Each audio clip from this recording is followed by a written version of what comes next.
C'est quoi un ensemble? Un ensemble est une collection d'objets. En mathématiques, on peut imaginer un ensemble comme une boîte dans laquelle il y a des objets. Ça peut être des mots, ça peut être des lettres, ça peut être des chiffres. Par exemple, l'ensemble des jours de la semaine. Dans notre ensemble, du coup, il y a le lundi, mardi, mercredi, etc. jusqu'à dimanche. On peut le noter mathématiquement de la manière suivante. On peut donner un nom à notre ensemble. Pour la notation des ensembles, on utilise les lettres majuscules. Donc ici, puisque il s'agit de l'ensemble des jours, on va l'appeler par exemple J, l'ensemble J. L'ensemble J égale, entre accolades, on met nos éléments. Donc lundi, mardi, etc. séparés de virgule.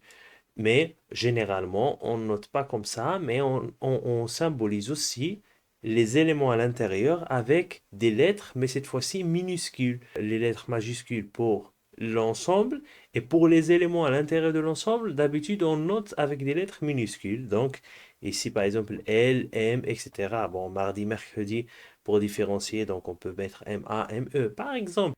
Mais l'écriture la plus importante qu'il faut comprendre et savoir, c'est l'écriture purement mathématique pour écrire l'ensemble de nos éléments sans devoir les écrire tous un par un. Donc, pour l'ensemble des jours, on peut écrire J égale les éléments X, donc on écrit X tel que X c'est quoi? On définit notre X. X est un jour de la semaine. Du coup, on peut comprendre qu'il s'agit du lundi, mardi, mercredi, etc. Un ensemble qu'on utilise beaucoup dans les équations, c'est l'ensemble vide qui est noté comme ça, non? Avec un zéro barré. On appelle ensemble fini un ensemble dont le nombre d'éléments est fini. Par exemple, ici, l'ensemble qu'on a défini, l'ensemble J. Donc l'ensemble J, il y a 7 éléments dedans, les jours de la semaine. Donc, c'est un ensemble fini. Par contre, on appelle ensemble infini un ensemble dont le nombre d'éléments est infini. Par exemple, l'ensemble des entiers naturels, l'ensemble n, donc on a 0, 1, 2, etc. jusqu'à l'infini. Donc ça finit jamais. Et du coup, on appelle ensemble infini. Appartenance et inclusion. Prenons un ensemble a qui contient les lettres A, C et F. Alors, on dit que l'élément petit a appartient à un grand A. Et comment on écrit ça mathématiquement? Grâce à ce symbole qui se lit appartient.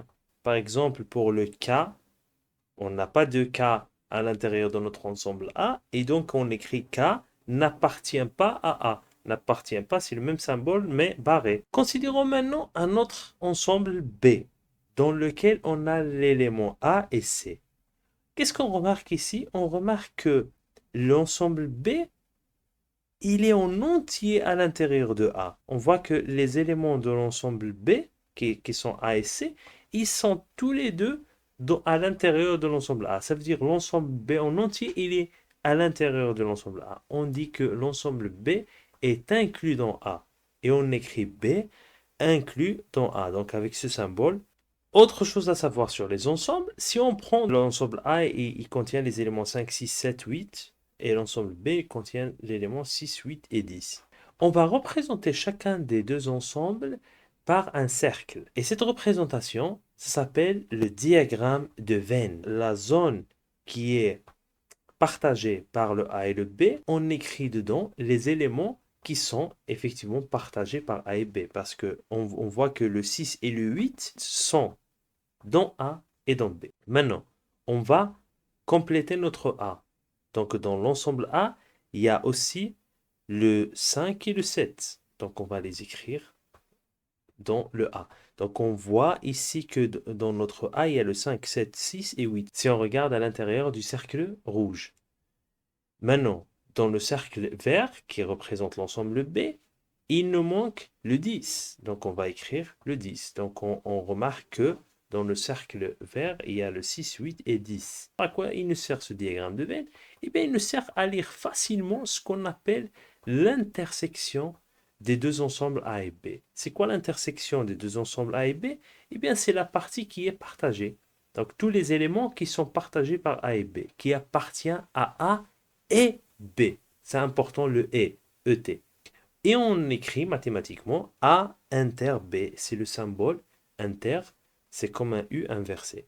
Donc c'est 6 et 8. Maintenant, l'union, c'est les éléments qui appartiennent à A ou B.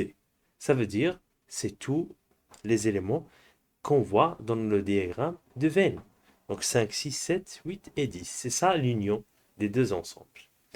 Une dernière notion qu'il faut savoir, c'est la différence de deux ensembles. Ça veut dire, si on écrit A moins B, le moins, on le fait avec une barre inclinée. Donc A moins B, ça veut dire de A, il faut enlever les éléments de B. Ça veut dire cette partie-là. Du coup, c'est 5 et 7. Et voilà.